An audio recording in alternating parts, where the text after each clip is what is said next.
and welcome to Announcing the Game, where professional public address announcers share their expertise and best practices to help to make you a better public address announcer. I'm Tom Winnicky, a public address announcer for men's lacrosse. I've announced high school boys lacrosse for 18 years, and I also announce collegiate lacrosse since 2014, mainly at Syracuse University of the Atlantic Coast Conference, but also at Colgate University of the Patriot League. When Syracuse University hosts men's lacrosse early round NCAA tournament games, I announce those games as well. I've also announced other Division I sports, including football, men's and women's soccer, men's and women's ice hockey, men's and women's basketball, field hockey, and softball. I also announced the New York State Public High School Athletic Association state championships for girls lacrosse and for football.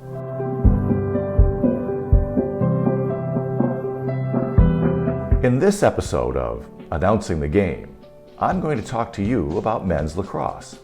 Now, most of this will refer to the collegiate game, but much of what I have to say you can relate directly to the high school game. I'll be talking about getting yourself ready before getting to the game site, what to take care of once you get there before the game starts, what to say during the game, including understanding a few basic rules, and then how to wrap up each game.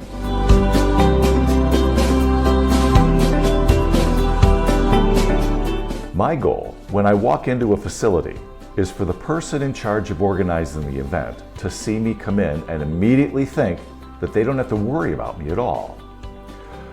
Of all the things that they have to worry about on game day, I don't want to be one of them. I want them to take me off of their "I need to worry about this" checklist. One way is to be prepared. Do you have everything covered? Well, let's take a look at how you can be that person that the event supervisor doesn't have to worry about. Have you ever thought about your tools? You know, what you bring to each game. Of course, you have rosters and stat sheets. I'll talk about those in a minute. But what about the other things that you could need? How many pencils do you bring? Do they have erasers? Do you have one of those small pencil sharpeners with you too, just in case? Do you use pens? What about different colored pens? Maybe one of those pens that has 4 different colors all in one pen. Highlighters.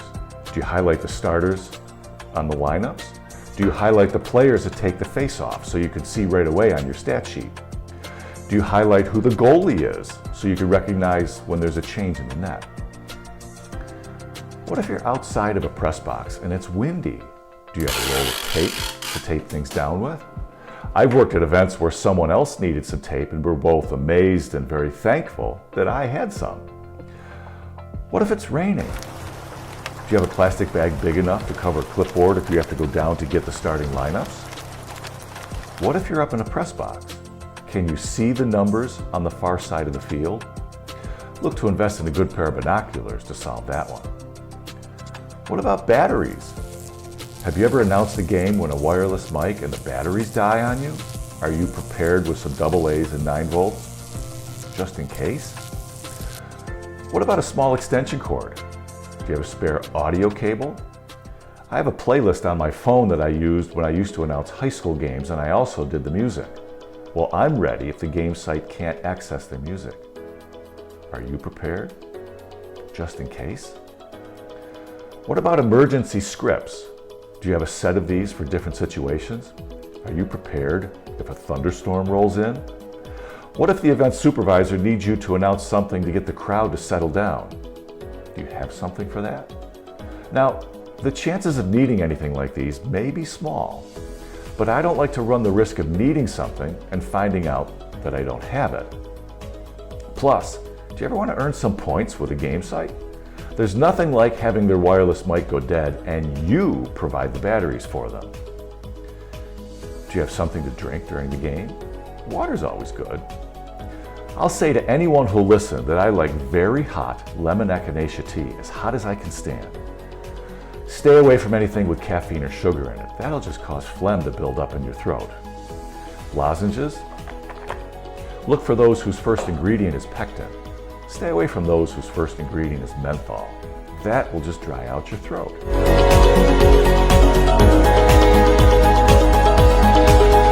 Let's start with what to do before you ever get to the game site. Now, we all know rule number 1 of public address announcing, right? Rule number 1, always get the names pronounced correctly. Rule number 2, never break rule number 1. I've gotten into the habit ever since COVID started of calling schools before game day to read through their rosters with them so I can make sure that I have all those names and hometowns pronounced correctly. I did this, and I still do this, because during that time, teams often didn't send support staff to their away games, so I needed to take care of that ahead of time. To do that, I go to the school's athletics website and go to their athletics staff directory. Then I look for the person in athletic communications who's assigned to men's lacrosse. I then give them a call and shoot them an email to try to set up a time to talk over the phone so I can read through their roster with them, so I get those names and hometowns down pat. They always appreciate my effort with them in getting it right for their players. Now, I always finish this conversation with them by saying that if they or anyone else on game day hears me mispronounce a name, that I want them to come over and correct me, because my job is to get it right for their kids.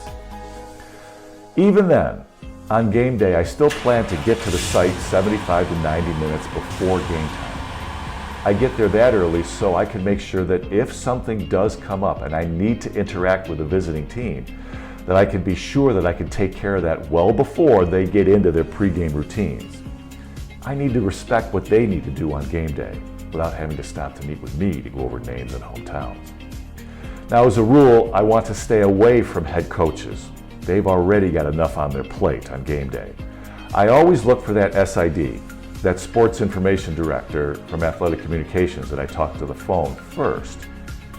If they're not there, my next person is an athletic trainer. Oftentimes they can help me out. If not, they'll often call an assistant coach over to help me. Now that's fine if they initiate that contact, but I won't initiate it. But I'll go along with it if it comes from them. Now, I have talked with head coaches who are more than happy to help me. I just don't want to impose myself on them on game day. Now, for hometown pronunciations, I always try to find it online before I show up to the game site. I'll search YouTube for a video where that town is mentioned, and I'll often include the words local newscast in the search box. That way I get a local person saying the town, so I know it's right. And I think teams appreciate my effort on my part to get it right. Some schools on their rosters are now posting audio files on their team's online roster. You'll see an ear icon next to the player. Clicking on that icon opens up an audio file that says the player's name. A window also opens up that displays the name phonetically. Needless to say, these are a big help. Some schools are even having the student athlete themselves say their own name and their own hometown, and that's even better. Now, I know there's an expense doing all this, but I wish more schools would do this anyways. I've even seen schools that post video online of each player saying their own name and hometown. Then, as that player says it, it also displays phonetically at the bottom of the screen.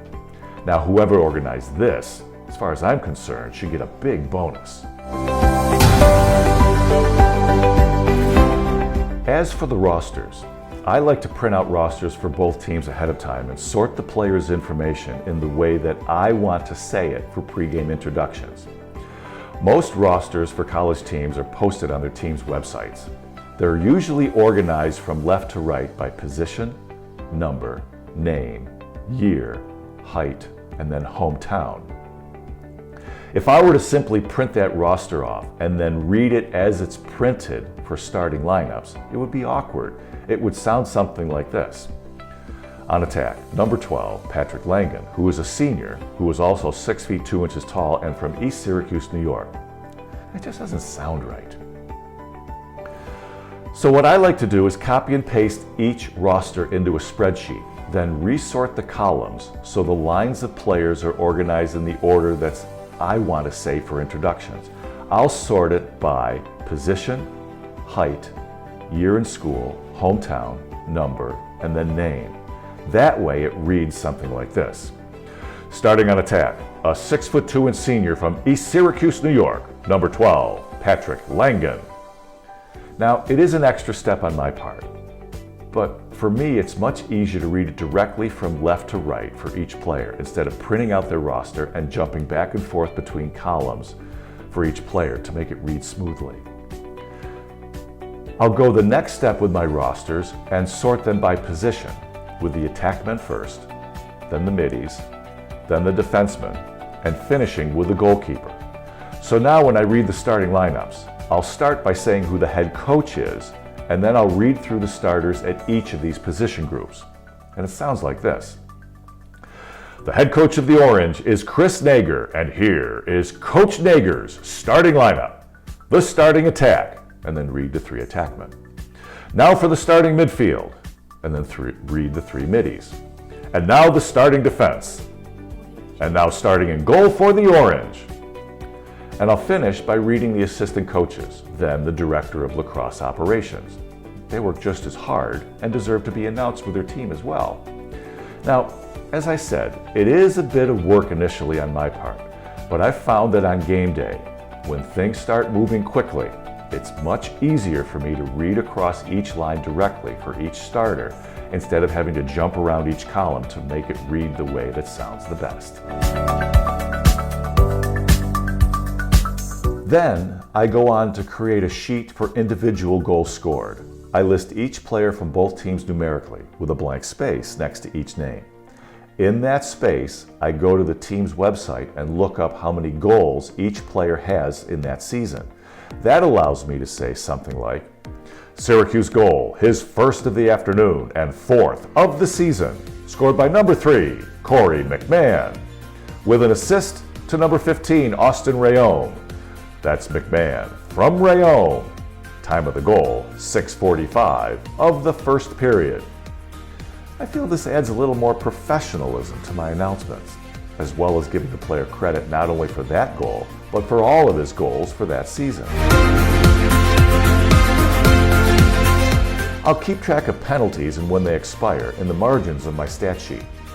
Penalties are either 30 seconds or 1 minute. Technical fouls are 30 seconds in length and are generally less serious. A 1-minute penalty is a more serious infraction. The penalty will be signaled during the play by an official throwing a yellow flag straight up into the air. When the offending team gains possession, the official blows the whistle to stop play. At that point, you need to watch and listen to the official that reports the penalty to the scores table. Now, if you're down in the field, that's easy. You can both see and hear what they have to say. If you're up in a press box, you'll need to have a way to communicate with the table on the field so you can announce the call correctly. You would have needed to talk to that person during pregame to make sure that they can call up the penalties. Usually it's something like a walkie-talkie. Now, when the official signals to the table what the call is, they begin by pointing to the bench of the offending team. Then they will signal the player's number 23 or number 27, and then what the penalty is. If it's a technical, they'll make a T with their hands. If it's a 1-minute penalty, they'll signal by pointing up with one finger. When these penalties are released, they either get released when the penalty time expires or when a man-up goal is scored. Now, if a goal is scored during a penalty, you should announce it as a man-up goal. I also announce when a penalty expires, especially if I'm working at a place where the scoreboard doesn't have the ability to show penalty time. I announce who got the penalty, how long it's for, and then I'll announce when on the clock the penalty will expire. For example, Syracuse penalty to number 8, Matt McGuire, a 30-second technical for holding. That penalty will expire at 4:43. If the scoreboard can show penalty time, I just announce Syracuse penalty to number 8, Matt McGuire, a 30-second technical for holding. Time of the penalty, 5:28. When a penalty expires, I'll say Syracuse penalty is released. This just helps teams and fans to stay informed. Some penalties are deemed full-time serve penalties. These are the most serious and are something that places a player in immediate danger. That'll often include a hit to the head or to the neck. When these occur, the official signals everything we said a minute ago, but instead of signaling a 30-second technical or a 1-minute penalty, they place both hands over their head. Think signaling a safety in football. This full serve penalty means that the penalty is not released if a goal is scored. The attacking team can continue to score as many as they can without releasing the penalty. This type of foul is only released when the penalty time expires.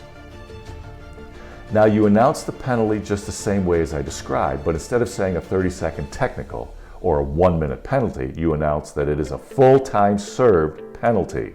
That informs everyone of the difference. Now, you need to be very careful when announcing when a penalty is released. If you make this announcement a few seconds too soon and the player that's penalized goes off your voice and goes back into the game too early, this player will get another penalty. That player and the coaches will be very upset with you, and they should be. This is not a mistake you want to make. It's better to be a second or two late than to be too early with this announcement. One such technical is a 30-second technical for pushing, and that's how it's usually announced. A 30-second technical for pushing. But if you really want to get it right and also make some points with the lacrosse purists that are at the game, you would say, Syracuse penalty to number 8, Matt McGuire, a 30-second technical for a push with possession. Time of the penalty, 5:28. By saying push with possession, you are distinguishing this technical foul from a loose ball push foul that I'll talk about in a second. It's our job to have a working understanding of the rules for every sport that we announce. And these are some good examples to show that you have that working knowledge when announcing men's lacrosse. Now here are examples of my rosters that I printed out, sorted by position and by number, with the starters for both teams highlighted. So when it comes time to read the starting lineups, I just look and it's easy to find the starters, and I have it sorted the way I want to so it reads easily. Sorted by position, height, year in school, hometown, number, and then name. The second set of sheets I have, this is the goal scoring sheet that I talked about with a blank space next to each player's name. I've looked up how many goals each player has scored going into the game. So if somebody scores, I can announce what their season total is, as well as how many they have for the game. You can see on the right side of the paper, I've kept track of the fouls, the 30-second technical and the 1-minute penalty, with the arrow pointing to the team that gets it. And then up on top, you can see I'm keeping track of face-off violations. On this blank sheet, I keep track of goals and assists and the time of the goal throughout the course of the game, both for Syracuse, goal, assist, and time of the goal, and for our opponent, goal, assist, and the time of the goal. So I can double check between this sheet and my cumulative goal scoring sheet.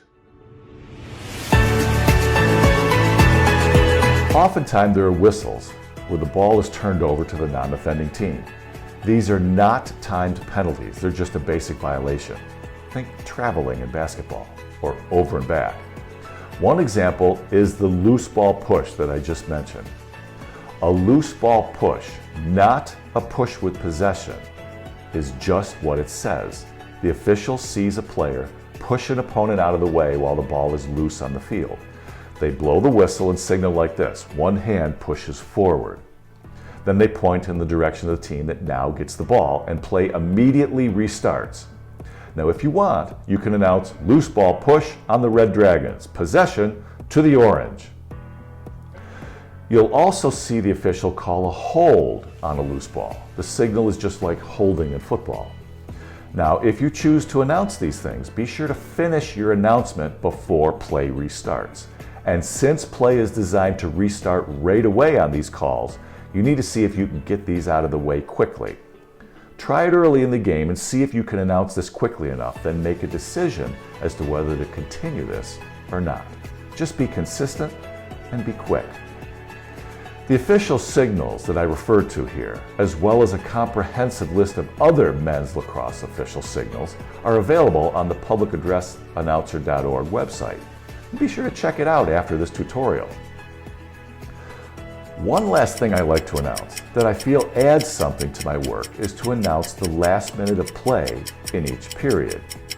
If it's a close game in the fourth quarter, I'll say, last minute of play in regulation time. If it's not close, or at the end of the first, second, and third period, I'll just say, last minute of play in the period.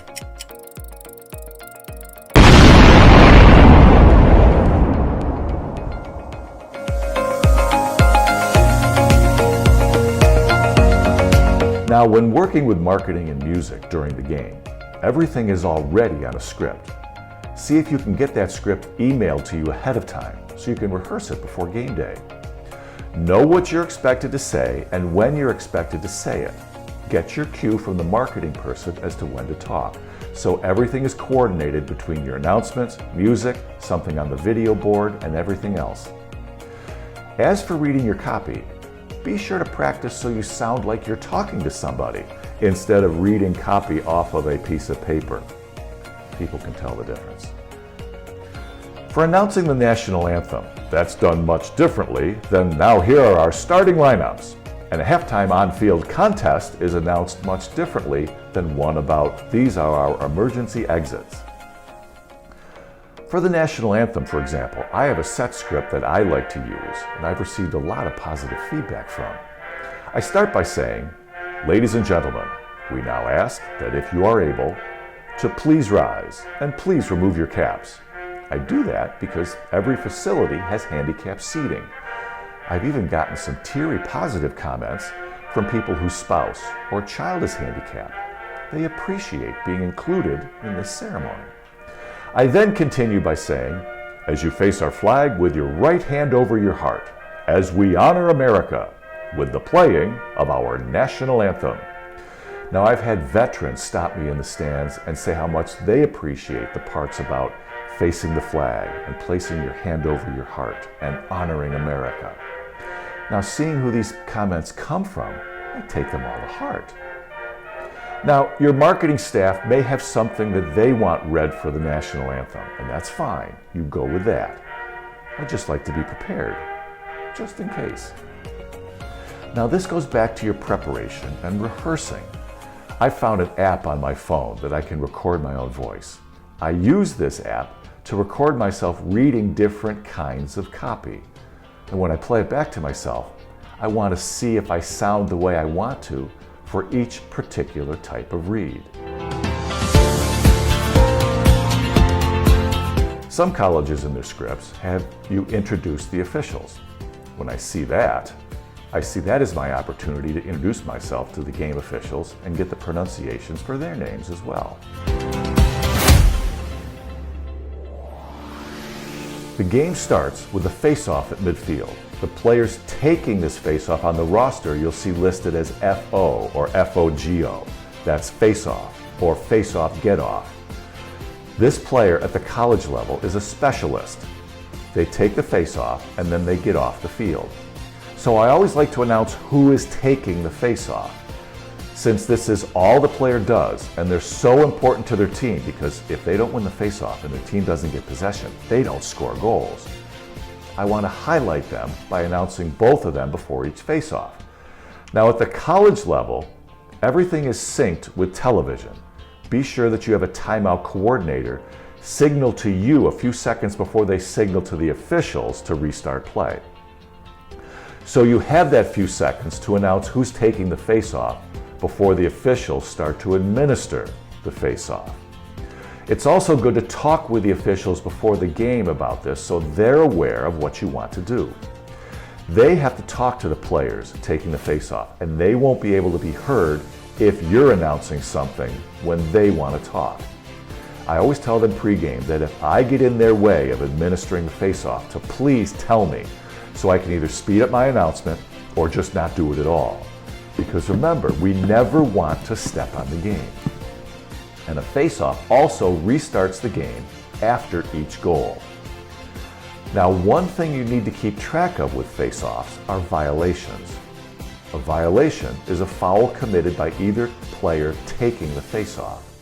That could include starting before the official's whistle or something else. You don't need to know what the violation is necessarily. You just need to keep track of how many a team commits each half. Teams are allowed 2 face-off violations per half. On the third, the offending team is assessed a 30-second technical. If there's a violation on a face-off, the official will blow their whistle again and point in the direction of the team not committing the violation. They'll then hold up one finger if this is the team's first violation. When you see this, you should announce, "Violation on the face-off on the Red Dragons." That is their first such face-off violation of the first half.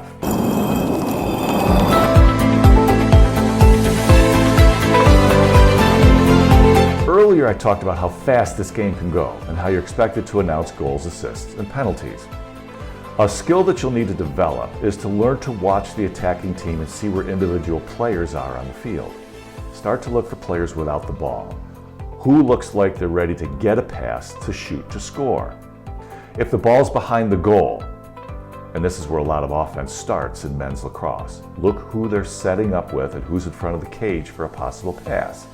If somebody shoots, who looks like they're getting in position for a rebound? Or if that person scored, did you also see who passed it to them? Teach yourself to look at more than just who has the ball. When played well, this game goes quickly, and you need to be ready to see both who has the ball and who might get it next, who has the ball and who just gave it to them. What I will do is I'll say the players' numbers out loud to myself as they receive a pass while on attack. 22 is behind the cage, 18's in front, 22 to 23, back to 22, over to 77, out to 9 in front. Now, if you don't know what I'm up to here, it may just sound like I'm losing my mind, and that may very well be the case, but I want to be sure that I have the numbers right for when I need to announce goals and assists. I'll even confirm it with a marketing person sitting right next to me just to be sure.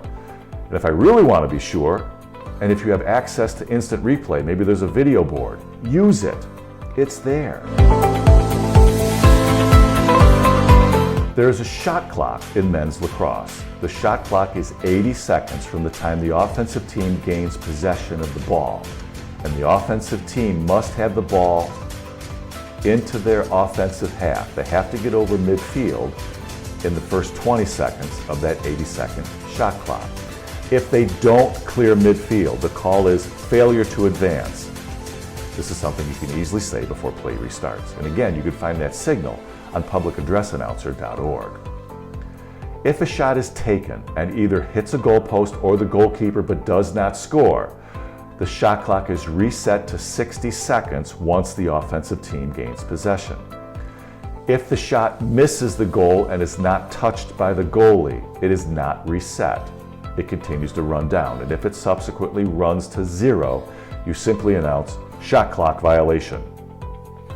If the defense gains possession, it's reset to 80 seconds and that whole sequence starts again. Now, if a shot goes wide of the goal and then goes out of bounds, you'll see players from each team race to where it went out of bounds. That's because whoever is closest to the ball when the ball goes out of bounds from a shot gets possession. Now, since the shot went wide and didn't touch anything, in that instance, the shot clock is not reset. If the shot hits the goalie or the post and goes out of bounds, if offense gains possession again, it gets reset to 60. If a pass goes out of bounds, possession goes to the other team. Now remember, we're reporters, we're tour guides. Our job is to tell people what happened and when. We don't provide commentary. Unless there's a goal or a penalty, there isn't much to say, and that's perfectly fine. One thing you really can't announce are substitutions. They simply come too fast to keep track of. Offensive middies are interchanged with defensive middies. Long sticks go in for short sticks constantly. It's not worth trying to keep track of these substitutions. The one substitution that I will make is for a new goalkeeper. Now, you've heard me talk about all that you have to announce for a men's lacrosse game: lineups, goals, assists, penalties. I'd like to talk for a second about announcing those lineups and goals. Now, when Syracuse or Colgate scores a goal, they will get a bit more enthusiasm from me. But I pride myself in never letting it get to the point where I'm screaming. Well, these players are, after all, who everyone has come to see. You've heard me refer to our opponents as our guests, and I do that for a reason. They are on scholarship too. They work their academic schedules around their practices too. They do their homework while on road trips too. They practice hard, just like Syracuse or Colgate does. So when I announce their starters or announce their goals, I do so with what I call respectful enthusiasm. They deserve my respect when I announce. Again, for me, this is the best way to handle announcing men's lacrosse, or any sport. Being enthusiastic for the home team, and still being respectful for our guests. If a game is tied at the end of regulation time, it goes to overtime. The rules say there's a 2-minute rest period, then it moves to 4-minute overtime periods that are sudden victory. It's perfectly acceptable for you to say, "We are now moving to overtime. We will have a 2-minute rest period, then move on to a 4-minute overtime sudden victory period." These periods continue until a goal is scored. Once a goal is scored, the game is over. At the end of the game, it's time to wrap things up. Begin by announcing the final score, then go on to thank the fans for attending the game and for their support of the team. I like to go on to say when their next game is. If it's an away contest, be sure to tell everyone how they can tune in. That might be radio, television, or live stats on the school's athletics website. It could be streamed somewhere. Either way, you want the fans to stay connected to the team even when they're on the road. Then you can announce their next home game, date and time, so they all know when they can come back, buy a ticket, and cheer again. Now, sometimes the marketing team will only want you to announce when the next home game is. If that's what they want read, then that's what you read. They are in charge of the scripts.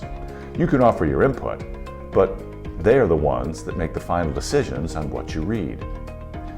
I like to finish by doing something as simple as inviting them to buckle up and enjoy a safe trip home.